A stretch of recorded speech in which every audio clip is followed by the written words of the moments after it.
Hello, everyone. I'm Mike Mulroney. And I'm Kellye Duckworth. Welcome to this episode of Shirley Talk. And I'm showing this is our 23rd podcast, and we just started. That seems like a lot, doesn't it? I know. We do a lot. I guess we have a lot of things to talk about. So today we wanted to talk a little bit about how, the next part of our journey with Shirley's Way, I believe, is heading towards the political realm and see if we can't get some laws changed.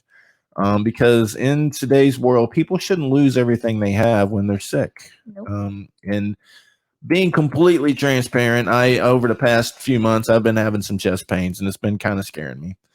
And went through some tests and things like that. I get my results tomorrow. But the reason I bring that up is because when I went into the doctor's office, there was no menu of what it's going to cost.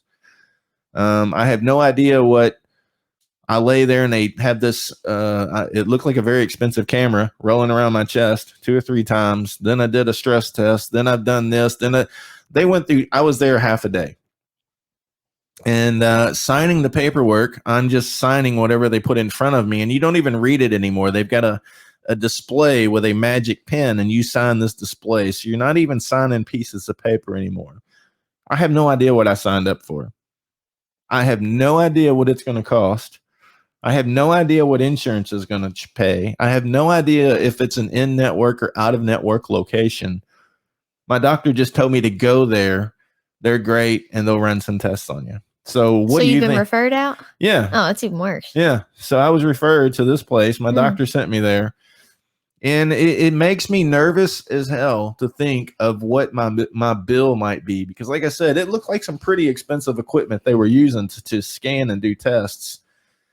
So I bring that up because I don't fear going to the doctor. I'm not scared of needles anymore. When I was a kid, I used to be. That stuff doesn't bother me. My fear is not knowing what kind of bill I'm going to get in the mail. Mm-hmm. You remember those days with your mom? Yeah. It's god awful. I know. And just knowing that they can charge you whatever they want, and there's nothing you can do about it because you just sit there and sign. And if I was to say I want to read those documents, I probably wouldn't understand them anyway. And there's probably 20 or 30 pages of information that I would have to absorb before they would even do the treatments on me. And then what repercussions do you have? Am I going to call my attorney and say, hey, I don't agree with what I'm getting ready to sign, but the doctor says I need these tests or I'm going to drop dead? What do you do? I know. So if you walked in there that day and they said, okay, it's going to be $10,000 for this today, would you do it? No, I wouldn't. I would get online and research on some things that I could do for chest pain and see if I could come up before I would pay $10,000. And I think that's a problem in this world because people are scared of what the doctor is going to cost them. So there's no telling what's wrong with I know we got some mental illness in this world, so I don't know how you fix that. But I mean, there's people walking around with aches and pains and things that could probably be pretty fixed pretty easily, but they don't have the money for it, or they're scared of what it might cost them afterwards, because after the work is done, you're kind of screwed. You kind of have to pay for that service. Yeah, and you're not one to leave a bill, so no, I can't stand bills. I can't stand debt. I hate credit cards, and so to not pay that, it would drive me absolutely insane. But I'm just baffled at how our system is. To me, I think, and within reason, but if there's standard procedures, standard scans, standard things that they do, there should be a menu that you see that says insurance covered your portion, and it should be that black and white. Because we've seen bills when Alan was in here and we opened a ton of his bills. The billing is so confusing that I have no idea what he owed and what the insurance was covering. Well, it was on like the 4th page. Yeah, from what we could tell. And then to have to make a phone call to an 800 number and talk to somebody about your case, and they know nothing about you, to try and get them to figure out exactly what you owe and beg for mercy. Just a quick research online the other day, we found out that 2 people who are diagnosed with cancer, so cancer patients are 2.5 times more likely to file bankruptcy after they're diagnosed. That was just a 2019 report from CNBC. We want to quote our sources. So that's a CNBC report in 2019, 2.5 times more likely to file bankruptcy. So you're sick, you're going through treatments, The meter is running. You're ringing up one heck of a bill, and you have no choice but to keep ringing up that bill, or you die, or financially ruined, which is unbelievable to me. So a 2021 report from spendmenot.com, I've never heard of that website, but spendmenot.com, 530,000 families file bankruptcy per year because of medical debt. So we just did a podcast recently, and Kellye, how many people did you say died from cancer in 2020? 600,000? Over 600,000. So 600,000 people die from cancer, and 530,000 families file bankruptcy per year because of medical debt. So think about that. Are those people that are filing bankruptcy dying from the stress of the medical bills, or is the cancer getting them? Probably the stress. Yeah, I don't know. It just baffles me that this continues and continues. And we just found a quick story from 2013 from NPR. And it talks about a lady that, she would go through treatments and she would be so sick and have to spend the rest of her time while she's sick battling debt collectors. People threatening to take her car and her home and to have everything she owns confiscated if she doesn't pay her bills. And I've always paid my bills, so I don't think I've ever had a debt collector call me. It scares me. I don't like that kind of thing. But to be sick on top of that and have people calling you and telling you you're worthless because you can't pay your bills, that's absolutely horrible. I don't know who could do that job. I don't know. There's some pretty ruthless people in this world. Because I've heard some of the phone calls and they're absolutely hard. So this is confusing to me. So unpaid medical bills are often sold to collection agencies who will call you. Yeah. So they sell them? Yeah. So you're so young, you don't get this. So what happens is say you owe $20,000 in medical debt. The hospital they don't have the people to keep calling and harassing you to pay the bill. So there's debt collectors. So they'll sell a $20,000 medical bill to a debt collector, and the debt collector might buy that bill for $2,000. So now they own the bill. So the hospital gets $2,000 out of the $20,000. They write it off as a loss and they go on about their business. So the debt collector has got a bill that you owe for $20,000. So they paid $2,000 for it. So they can make $18,000 if they harass you enough to cause you so much mental stress to collect $18,000. So yeah, they buy it for $2,000. It's worth 20, and they will call and harass that person until they get paid. And that's what debt collections do. And usually that's in cases of cars. If you got a $10,000 car and you owe $2,000, you can't pay it. The auto lot or the bank sells that debt to a debt collector, and they'll keep harassing you till they get the car or they get you to pay the $10,000. I mean, that's kind of like it's a huge business. Tank your credit, right? Oh yeah, like you're screwed at that point. Yeah, at that point, your credit drops, and there's nothing you can do about it. But I'm sure there's some really good debt collectors out there that are honest, but most of them, I think, are probably a problem to society. And I get if you owe a bill, you should pay it. But we're talking about medical debt, things that save people's lives.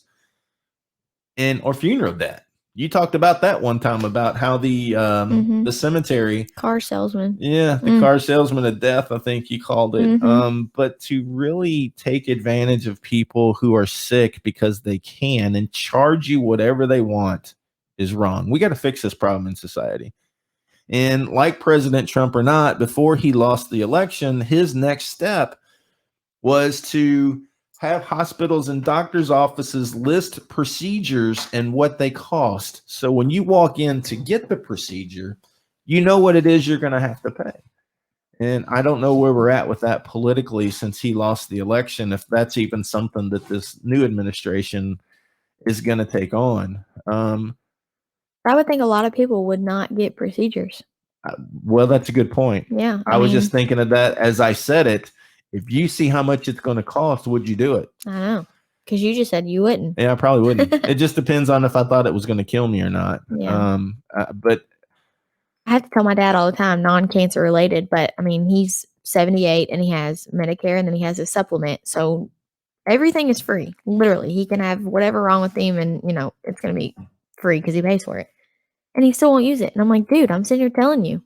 Oh, if I had it for free and knew it wouldn't cost, that's the problem. You're not, yeah, like it is not going to cost you 1 penny to go to the doctor, and he still just won't do it. Yeah, well, he's from that tough generation. I know.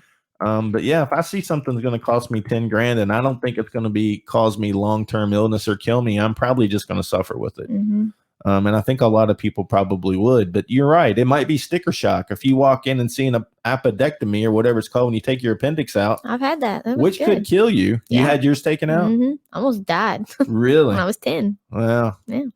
I think I've still got mine. I was surprised you knew. I don't know why it's there. It's pointless. I don't have my wisdom teeth, but I got my appendix still. Yeah, I know I had them taken out, but yeah, your appendix can kill you. What did it rupture? Almost, yeah. It was inflamed. Was you just really sick?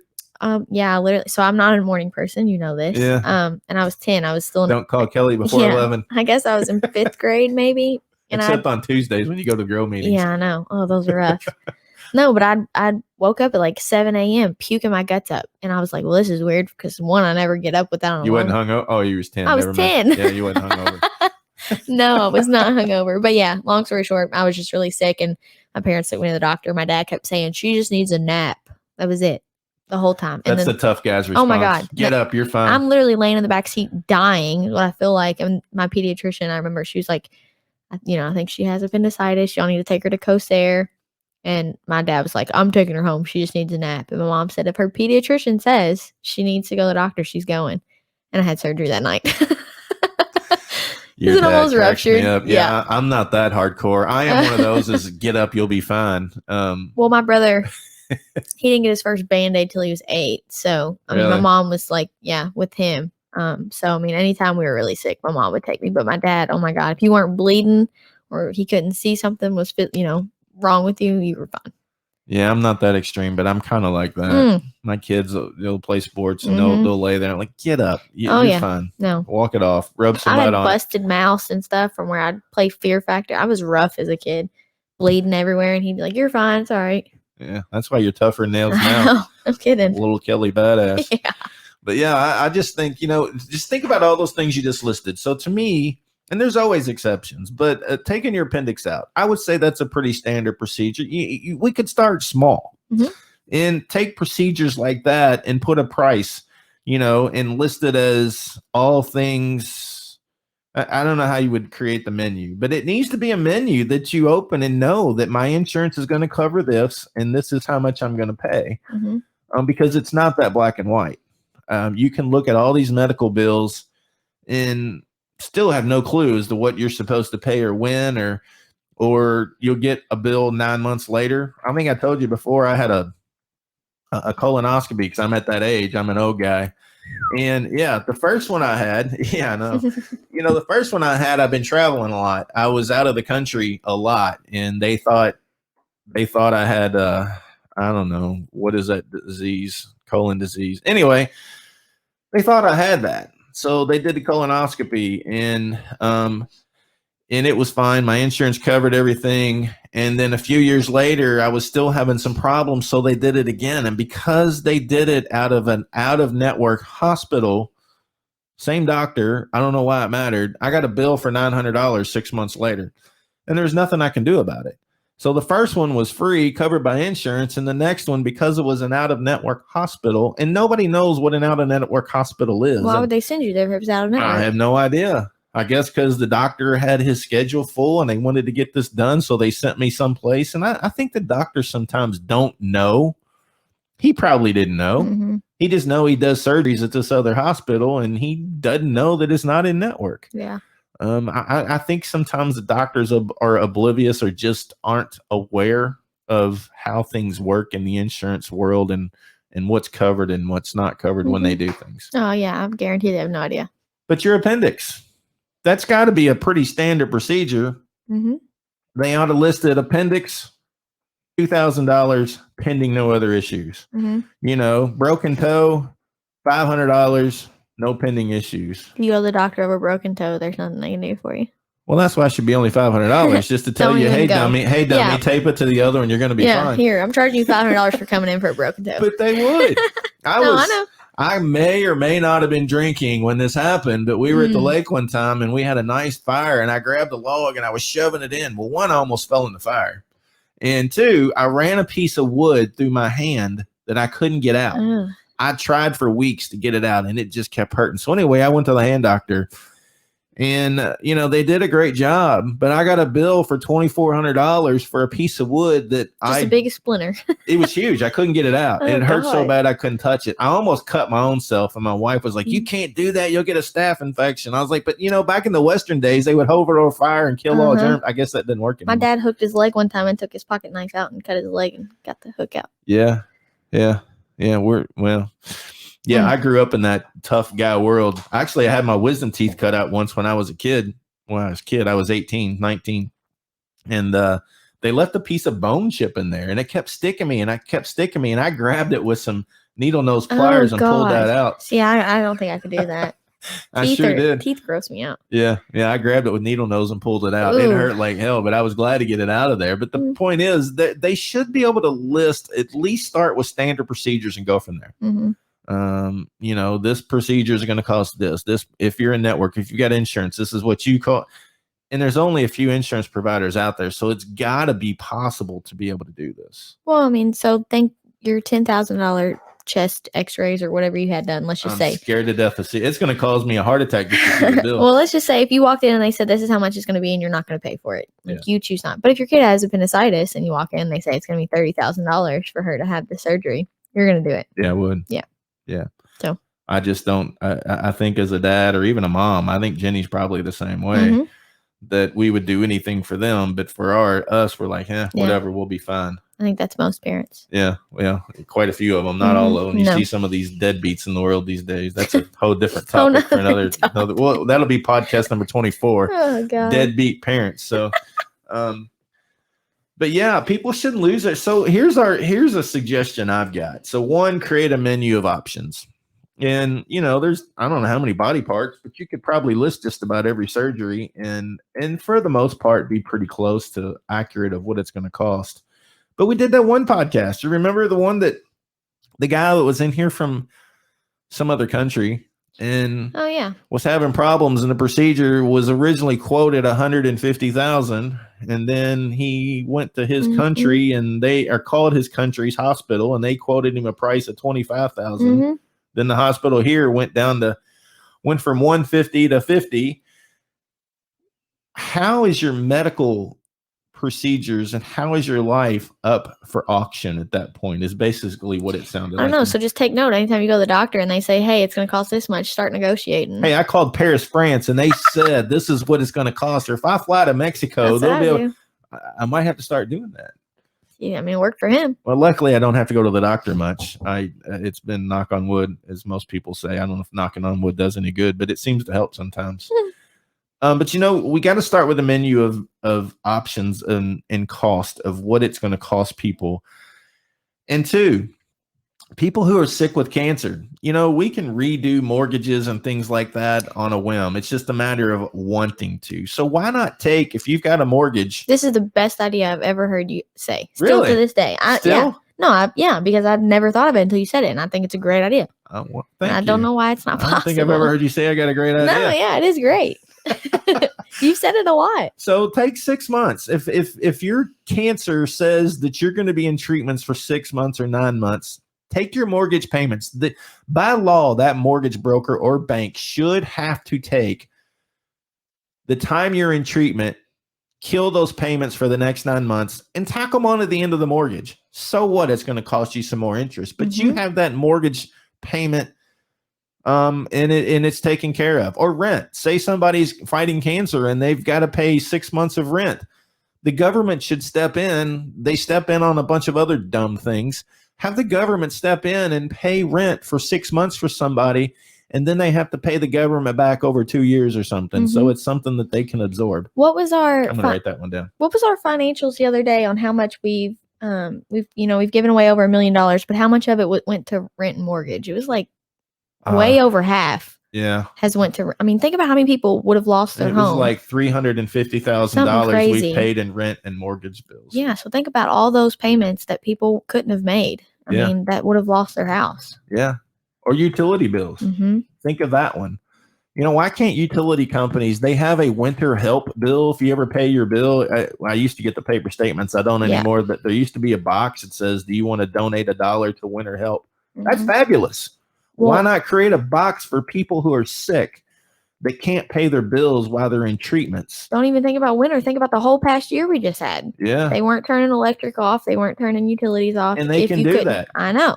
So why not say, oh, hey, check this box if you're under, have a doctor sign off or whatever legal things you need to have done. Yeah. And then tack it on at the end. They're still going to get their money one way or the other. Yeah. And extend it, and I'm not saying don't pay your bills. I'm a firm believer, pay what you owe. It's insanity to expect somebody that can't work to still pay their bills. Yeah. And when they're really, really sick, the stress of paying bills, because they may not know that, but the way we handle things is when we pay somebody's bill, we pay it directly to the debtor. We don't hand it to the person to make sure that the bill is paid, because some people would take the money, they get sidetracked, and they wouldn't pay their mortgage with it. So, but that's what we do with the money. But there's got to be another way.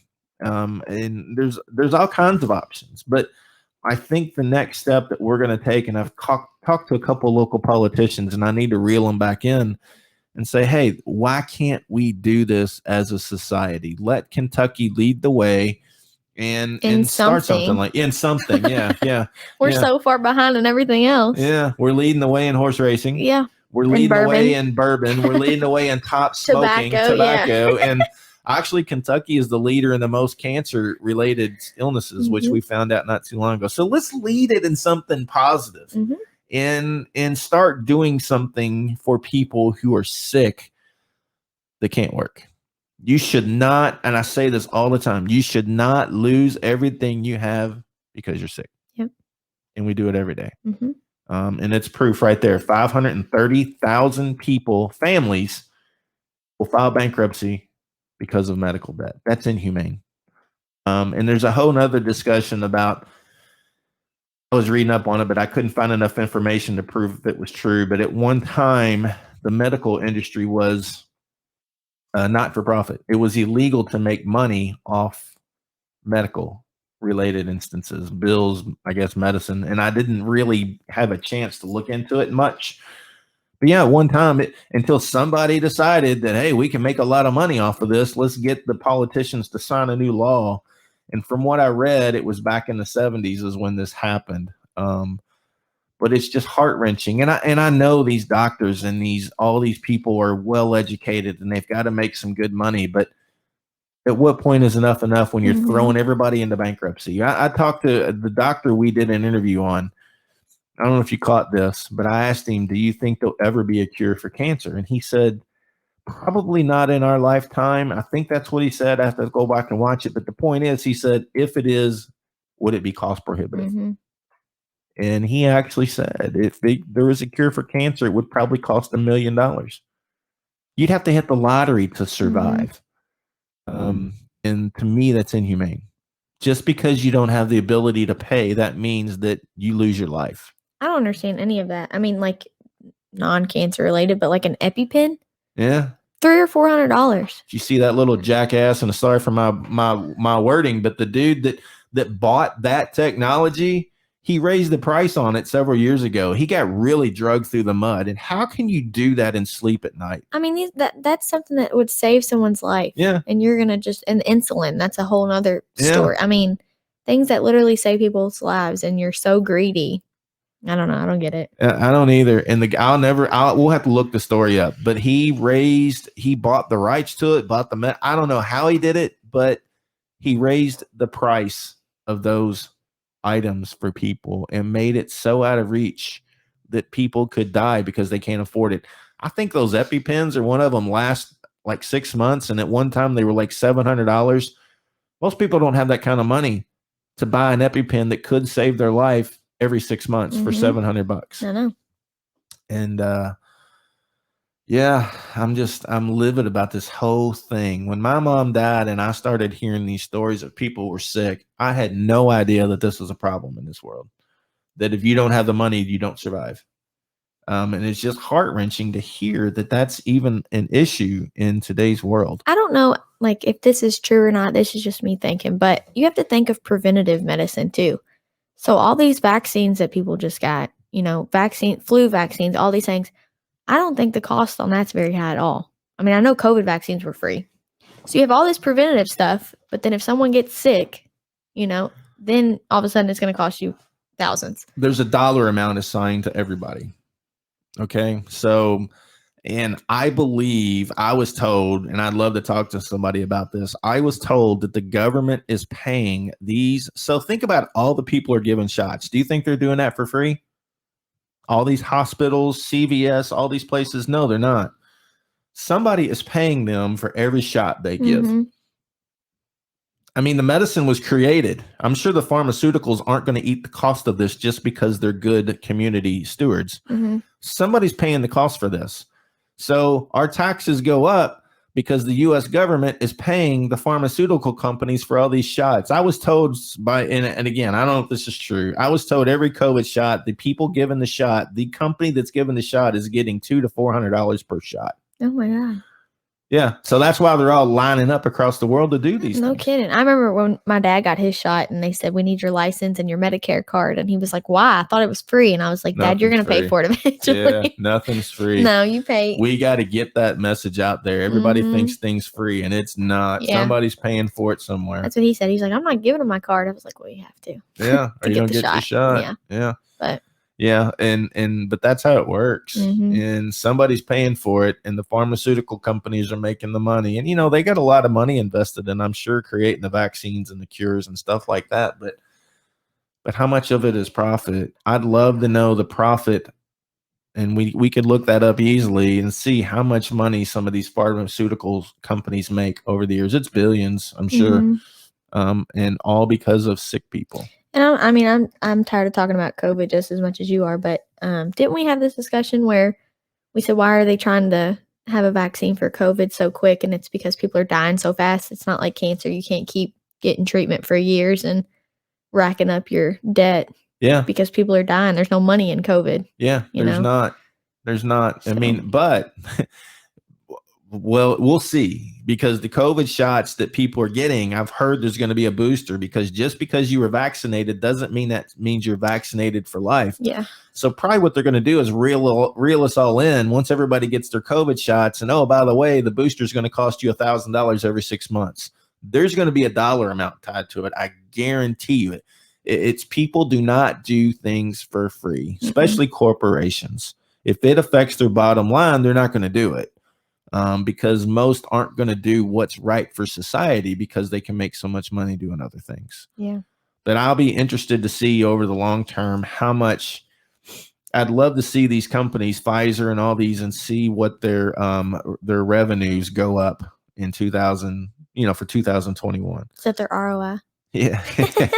Learned that the other day. Yeah. Can we open up Shirley's Way Pharmaceuticals? Yeah, we probably could. We could create a nonprofit and do it. Do an Express Script type deal, prescription drugs, and create our own nonprofit pharmacy. Yeah. And do the Walmart of things. Make 50 cents per prescription and mark them all down. And people, hey, write that down. We need to figure that out. We may have just come up with a new business model. Come and play bingo. Get your cheap pharmacy prescription. Yeah, that's right. Free $5 play code on our machines if you get your flu shot here, because the government's going to pay us $1,000 for it. Hilarious. But yeah, that's why they give free flu shots, is because somebody's getting paid behind the scenes by some companies, because they know if that's preventative, and it's worth their while to pay the preventative, because the preventative is cheaper than the cure. And the insurance companies know that. They've got a dollar amount signed to everybody, and that's how they make their decisions. So it's ridiculous. But yeah, there's all kinds of ways, back to helping people who are sick with finances. And there's got to be ways, create a menu of options at each doctor's office and each hospital. It should show you your out of pocket minus your insurance, and what the actual procedure cost if you pay cash. And then mortgages, utility bills, anything else, food. If somebody's sick, the government gives away so much money all the time anyway. The government should give you free food while you're battling cancer, and then you can go back and pay them back later. I don't care. But there's got to be a way to remove the stress of people who are sick that can't pay their bills because they're going through cancer treatments. I agree. So I would sign that. Yeah. Yeah. So, all right. Well, next episode, we're going to talk about opening our own pharmaceutical company as a nonprofit under Shirley's Way. And Kellye, how can people help Shirley's Way? We have all of our raffles Monday, Wednesday, Fridays. You can go to shirleysway.org, click on our gaming there, and learn all about that. And then 2021, we are pushing for 1,000 $10 monthly donors. $10,000 a month. That's $120,000 a year. That could help out a lot of people in our community. Yeah, $10 a month. That's it. And some people are showing off. They're giving away $50 and $100 a month, which is pretty cool. Like we it. got a few of those. So yeah, if $10 is a minimum. So get out there, get signed up for $10 a month. Help Shirley's Way and help us continue our mission in our community. Thanks for listening.